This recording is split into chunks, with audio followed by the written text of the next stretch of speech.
Chapter 32, Yuki-ga Furimasu. Disclaimer: do not go out hunting yuki-onna, they are very dangerous. Yuki-ga Furimasu, taken from Harry's guidebook. Japan is a wonderful country, a mix between old and new. Japan is also one of the few places that normal pure-blood attire doesn't usually merit a second glance. To reach the wizarding section of Tokyo, get off at Junior Harajuku Station and follow the signs to the Meiji Jingu. When you arrive at the Torii Shrine gates, look for a path going around the left column of the main gate. Harry ported down to the Harajuku section of Tokyo and his jaw dropped. He saw women in black wedding dresses, women in black ball gowns, women in white wedding dresses, men in white wedding dresses, street performers, a giant condom store. Blinking quickly and giving himself a quick pinch, Harry assured himself that he was not dreaming and continued to gawk. Before today he had thought wizards were strange. Now he understood what his guidebook had been referring to. Unwilling to ask why the people were dressed as they were and unable to stop looking,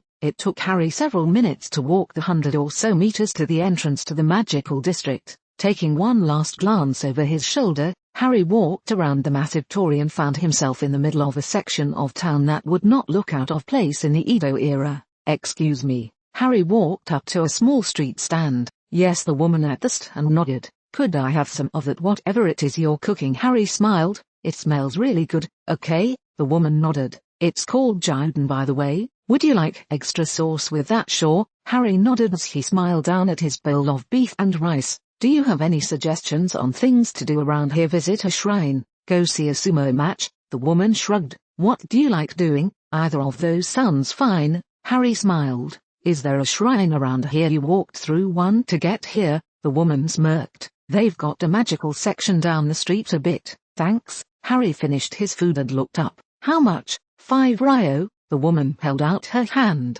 How did you like it? It was great. Harry paid for his meal and got up. Thanks. Walking over to the shrine, Harry spent several minutes admiring the Miko as they performed their duties before walking up to the counter. Would you like to have your fortune told? The pretty Miko behind the counter asked with a smile. Sure. Harry shrugged. Why not? The woman picked up an object that looked like a long section of closed pipe and shook it for a few seconds before turning it over. Harry watched as a small metallic rod fell out of the top of the pipe. One moment, the girl squinted at the rod, then reached into a box to match the writings on a small card with the inscriptions on the rod. It says here that you will live a long and exciting life filled with danger and strange situations. I've never pulled that one before. The Miko handed Harry the card. Would you like anything else? What are those things? Harry pointed to several small brightly colored bags. Those are charms. The woman smiled. This one is for good childbirth. This one is for good luck. This one is to ward against bad luck. And this one is to help with tests.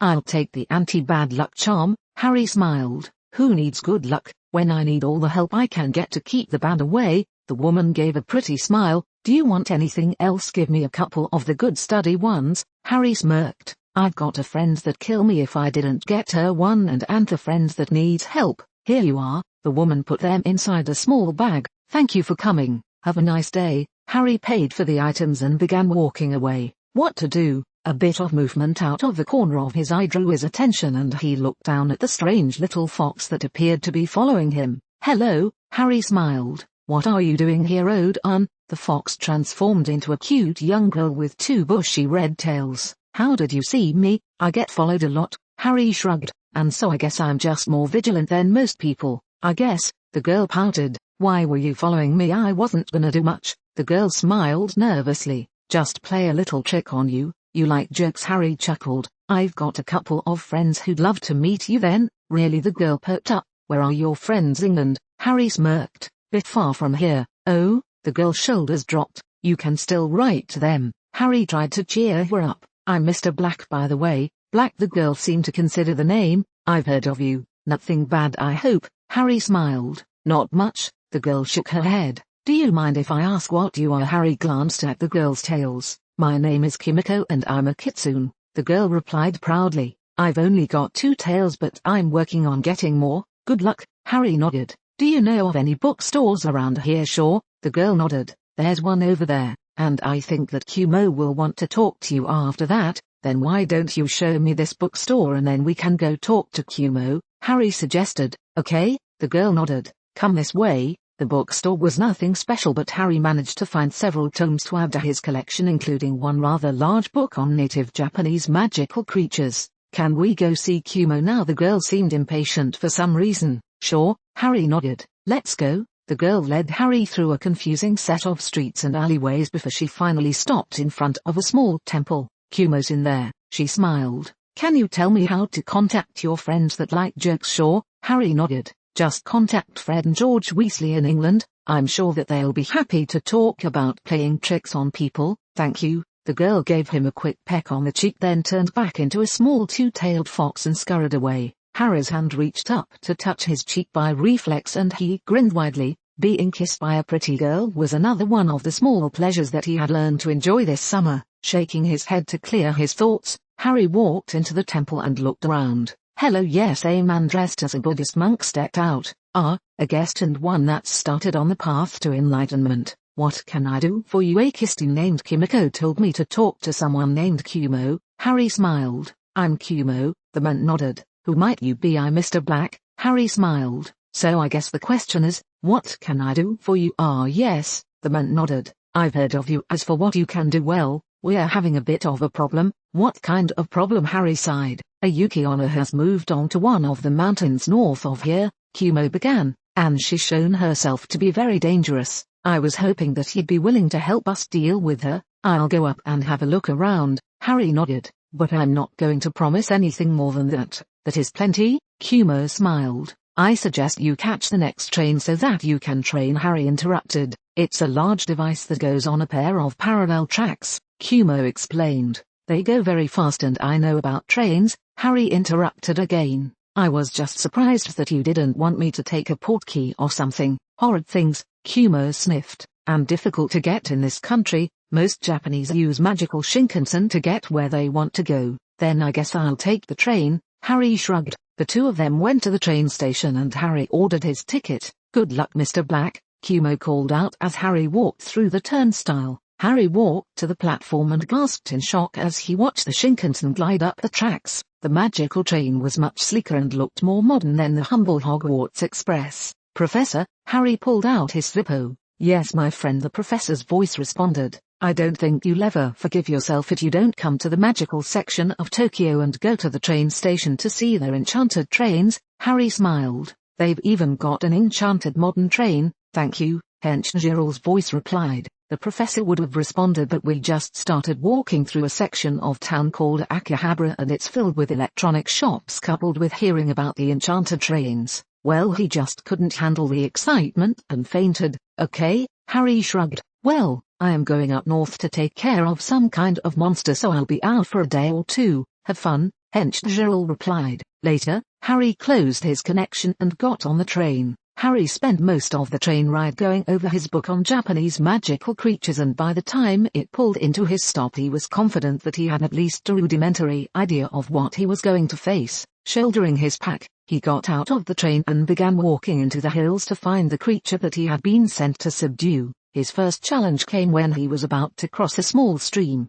"Stop!" A small creature that bore a strong resemblance to a turtle with a pool of water in its head stepped out of the stream. "You cannot cross my stream, you're a Kappa, aren't you?" Harry smiled down at the odd creature. "I'm." The creature gave a proud nod. "So that means that I can either tip the water out of your head or offer to trade some cucumbers, doesn't it?" Harry was glad that he had taken the time to read that book. "Cucumbers," the Kappa picked up. "I bought several of them before I left town." Harry pulled the vegetables out of his pack. "And I'll trade them to you for passage across your stream to my destination and back from my destination for me and anyone with me." "Fine," the Kappa nodded, "but only once each way. You'll have to give me more if you want to cross more." "That's fair," Harry agreed as he handed over the cucumbers. "Have a good day." Harry crossed the stream and walked deeper into the forest. As darkness began to fall, it began snowing and Harry decided that he had better make camp. Using his knowledge of weather magic, Harry was able to create an area untouched by the storm to set up his tent and start a fire. "I'm cold," an inhumanly pale girl with long lightly tinted blue hair stumbled towards Harry's fire. "So cold, sit down." Harry pulled a large blanket out of his pack and hit it with a quick warming charm. "Take this, it'll warm you up." "It's warm." The girl seemed surprised. "So much wonderful heat." "Yeah," Harry nodded. "You shouldn't be wandering around out here alone." You could freeze to death if you weren't careful, so warm. The girl seemed almost drunk of the heat. Oh, thank you, don't mention it. Harry smiled. Let's get you off this mountain. Off my mountain, the girl blinked. Why, there's supposed to be something dangerous up here. Harry smiled. I came up to see if I could find it. Dangerous, the girl blinked. Something that keeps it cold up here. Harry nodded. They wanted me to come up here to kill it. Why would you kill me if I haven't done anything to you? The wind began to pick up and the girl seemed to stiffen. Kill you? Harry's eyes widened. I don't have any intention of killing you or anyone else. I've just wanted to see what was going on. Figured that maybe I could help. Oh, the wind died and the girl relaxed. What are you? Harry stirred the pot on the fire. I'm a Yuki Onna. The girl sighed. Call me Oyuki. I am Mr. Black, and you are what I've been looking for. Harry smiled. It's nice to meet you. It's nice to meet you too. Oyuki smiled. I need my cold. I can't give it up. You seem to like that blanket too. Harry tasted his soup and filled 2 cups. Soup, thank you. The girl gave a curious sniff and then brought the cup to her lips. It's good. I try. Harry grinned. Why are the people so afraid of you? They blame me for the people that die in the cold. The woman seemed to shrink. I don't. Harry refilled her cup. I'm frightened, Oyuki confessed. They've sent hunters after me before but none of them have gotten so close. Do you need to stay here? Harry refilled his own cup. Because I have a place you might like. Where is it? The girl snuggled deeper into the blanket. Far to the south. Harry yawned. And it is a very cold place. Can I still have the warmth? Oyuki clutched her blanket. As much as you like. Harry yawned. Can we continue this in the morning? I've got to get some sleep. Can I stay here? Oyuki eyed him. I like the warmth. You can stay in my tent if you like. Harry nodded. I don't mind, thank you. She smiled and followed him into the tent and its wonderful warmth. Harry awoke late the next morning to the smell of something cooking. I made you something to eat. Oyuki smiled. To thank you for the food last night. Thank you. Harry stretched out. What did you make? I caught a few rabbits and cooked them on the fire. Oyuki replied proudly. It smells good. Harry took a whiff of the burning bunny. Thanks. How are we going to get to this place to the south? Oyuki tended to her cooking. That depends. Harry took a deep breath. Can you travel through warmer areas? I can, but I don't like it so much. Oyuki nodded. What about portkeys? They should be okay. Oyuki nodded. I had a cousin that used one once. She didn't like it though. She's not the only one who doesn't like them. Harry replied with a laugh. How about we go to Tokyo and get a portkey from my friend to send you to my island? Oh, that sounds wonderful. Oyuki nodded. Thank you so much. Just give me a moment to arrange everything. Harry pulled out his Zippo. Professor? Yes, my friend, the professor's voice replied. I need you to arrange a portkey to the island for a friend of mine. Harry yawned. She's a Yuki Onna, if that means anything to you. Indeed it does, the professor replied. Is it just for her or does she have friends that she wants to bring? Just me for now, Oyuki replied. She says that it's just her. Harry passed it along. We'll be there to pick it up later today, and I shall have it waiting for you when you arrive, the professor replied. Professor out. Harry and his new friend made their way back to town and bought 2 tickets to Tokyo, and the professor was waiting to meet them when they stepped onto the platform. Is this the one that needs a portkey? The professor smiled up at Oyuki. Yes, she is. Harry nodded. Is the architect expecting you? Yes, he is. The professor nodded. He also requested that we make a side trip to the island so that you can set up a few wards. Okay,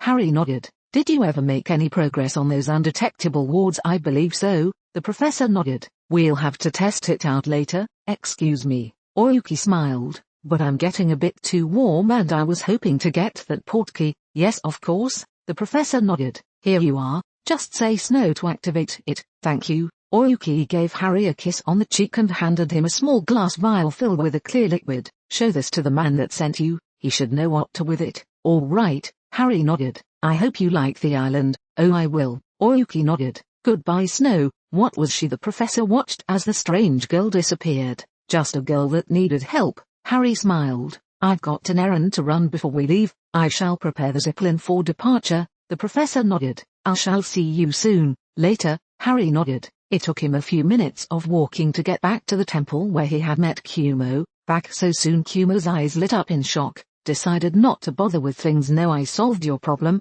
Harry pulled out the small vial that he had been given. I sent her to an island where she won't be bothered and she told me to show you this. You didn't kill her. Kumo smiled. It is rare to see such respect for life in a man with your skills. Come with me. Why Harry trailed behind the man. Because you are getting a tattoo, Kumo smiled. Just a small one and it won't take long. Why am I doing that? Harry had an amused expression on his face. Because of the gift she gave you, Kumo nodded. She gave you a bit of herself. The only way I know of to use it is to give you a tattoo. It will be quite advantageous. It'll give you a resistance to cold and a greater affinity to cold and ice spells. What will it look like? Harry sighed. He supposed that he couldn't pass up something that useful. Whatever you like. Kumo shrugged. How about a small snowflake? Harry smiled. Seems appropriate. All right. Kumo nodded as he pulled out his tools. It will not take long. Where is it? Harry looked down to where the tattoo was supposed to be. Move your arm a bit. Kumo smiled. It's so pale that you cannot see it unless the light hits it at the correct angle. Ah, Harry nodded as his eyes finally made out the form of the pale blue snowflake. Thank you. There was a small side effect that I did not expect. Kumo sighed. It appears that being willingly has increased the potency and well, why don't you have a look in this mirror? What am I looking for? Harry stared in the mirror. Your hair. Kumo gave a weak smile. Some of it has turned white. Oh yeah, Harry nodded. Not too much, but it's noticeable when you look for it. Yes, well, I apologize for that. Kumo pulled out a smaller box. Don't worry about it. Harry shrugged. And I had better be going. Before you go, let me present you with this. Kumo handed Harry the box. It is traditional to reward the hero before he rides off into the sunset. What is it? It is a box. Kumo nodded. Inside the box are a few items that you might find useful. What are the items? Harry smirked. Another box. Kumo smiled. That will have a small piece of gold in the shape of a rice grain once a day, a mirror that will show a thing's true form, and a small jewel called a magatama. Thank you. Harry pulled out his Zippo. Professor Port me up. No, thank you, Kumo whispered after Mr. Black's departure, for solving the problem and letting her live.